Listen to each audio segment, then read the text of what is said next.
Asia जी अज़ीम सरज़मीन हिंदुस्तान ऐं India ॿई लफ़्ज़ हिक ई माउ जो औलाद आहिनि, जंहिंखे सिंधु नदी चयो वञे थो।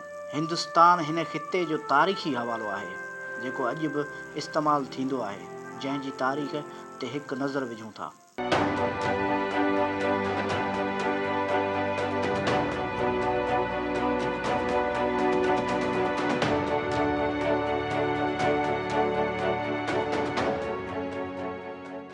क़दीम आसारनि मां पतो पियो आहे त हिन ख़िते जी सभ खां पुराणी तहज़ीब इंडस वैली सिविलाइज़ेशन हुई, जेका इंडस रिवर यानी सिंधु दरिया जे भरिसां आबाद हुई। क़दीम ज़माने में ओलह खां ईंदड़ माण्हुनि खे हिन ज़मीन ताईं पहुचण लाइ अज़ीम सिंधु दरिया पार करणो पवंदो हो। सिंधु नदीअ जे ओलह में पर्शियन एम्पायर यानी सल्तनत फ़ारिस हूंदी हुई। हीउ उहो ई मुल्क आहे जेको अॼु बि ईरान जे नाले सां मौजूदु आहे, जेका उन वक़्त जी सभिनी खां ताक़तवर सल्तनत हूंदी हुई।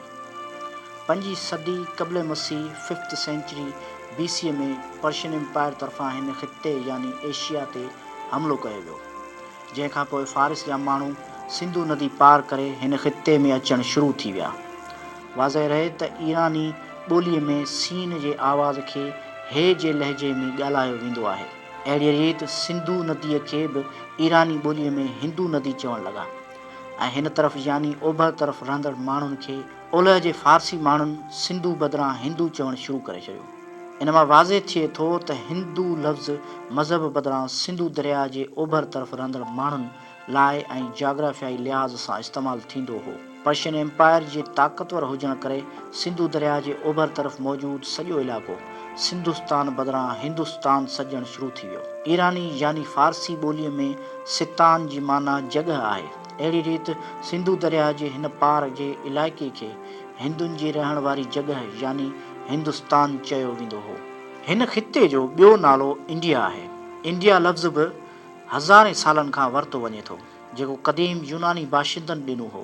पर्शियन एम्पायर खां पोइ 326 BC में यूनानियुनि हिन ख़िते ते हमिलो कयो।